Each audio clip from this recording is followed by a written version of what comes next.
સુરત શહેરના સણિયા ગામ સ્થિત આત્મીય સંસ્કારધામ સ્વામિનારાયણ મંદિરમાંથી બે આશાસ્પદ વિદ્યાર્થીઓના મૃતદેહ મળી આવતા સમગ્ર પંથકમાં ખળભળાટ મચ્યો। 18 વર્ષીય રોશની સરહદ અને 20 વર્ષીય જ્યોત્સના ચૌધરી નામની આ બે બહેનપણીઓ રહસ્યમય સંજોગોમાં આત્મઘાતી પગલું ભરીને પોતાનું જીવન ટૂંકાવ્યું। મળતી માહિતી અનુસાર ડિંડોલી વિસ્તારમાં રહેતી અને ઉધનાની સિટીઝન કોલેજમાં અભ્યાસ કરતી આ બંને યુવતીઓ શુક્રવારે સવારે 7 વાગે રાબેતા મુજબ કોલેજ જવા માટે ઘરેથી નીકળી હતી। બપોરના 12:30 વાગ્યા સુધીમાં પરત ન ફરતા અને વારંવાર ફોન કરવા છતાં કોઈ જવાબ ન મળતા પરિવારજનો ચિંતામાં મુકાયા હતા।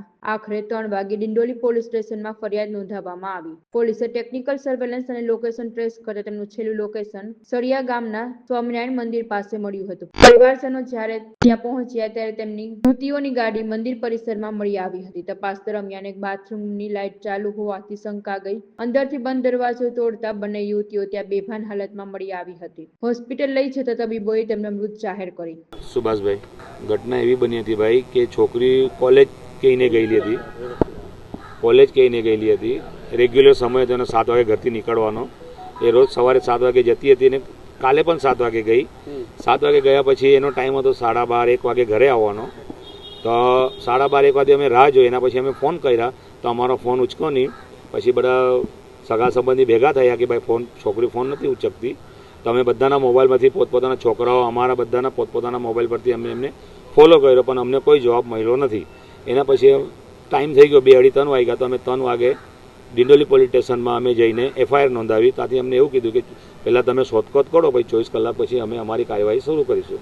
તો અમે અમારી રીતે અમે શોધખોળ કરી તો અમને લોકેશન ખબર પડી, ખરવાસા ફર્યા, આખું ગામડામાં ફર્યા, ખેતરોમાં ફર્યા, બધે ફર્યા, પછી કોઈ અમને મળ્યું નહીં। પછી 8 8:30 9 વાગ્યાની આ દરમિયાન અમને ખબર પડી કે ગાડી અહીંયા એ જગ્યા પર એમની છે, સ્વામિનારાયણ મંદિર છે, ત્યાં મળી। તો અમે ત્યાં ગયા તો સ્વામિનારાયણ મંદિર બંધ થઈ ગયેલું। તો અમે ખોલાવ્યું, આખું અમે ચેક કર્યું, XYZ રૂમથી લઈને બાથરૂમથી લઈને તો ઉપર નીચે બધું ચેક કર્યું। પછી અમે છેલ્લે 11 11:30 વાગે પછી એવું અમને ફીલ થઈ કે ઉપરના લાઇટ કેમ ચાલુ છે, ફર્સ્ટ ફ્લોર યા સેકન્ડ ફ્લોરનો બાથરૂમનો લાઇટ હતો।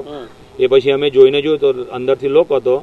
તો પ્રશાસનને ત્યાં લોકોને બોલાવ્યા, એમને કીધું કે ખોલાવો। તો એ લોકો ખોલવાની કોશિશ કરી, ચાવી કંઈ મળી નહીં। તો અમે તોડીને પછી બારણું ખોલ્યું તો જોયું તો બેવ નીચે ફર્સ્ટ પર પડેલી હતી। પછી એમને ફટાફટ અમે ઉચકીને ફટાફટ અમે હોસ્પિટલે લઈ ગયા પ્રાઇવેટ।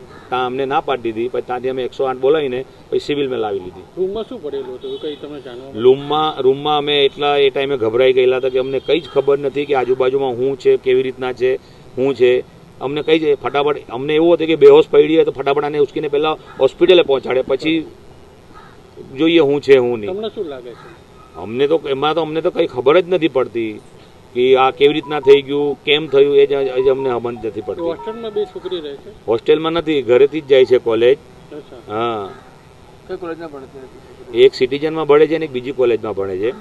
મંદિરમાં જતા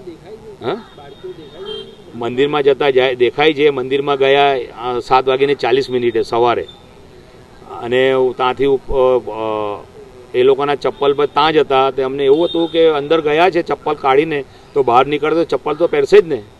તો એ હિસાબે અમે આખું મંદિર અમે ચેક કર્યું કે છે તો આટલી જ જગ્યા છે। તો પણ એટલું મોટું મંદિર છે કે અમને એ બધું ચેક કરવામાં અમે 3 થી 4 કલાક લાગી ગયા।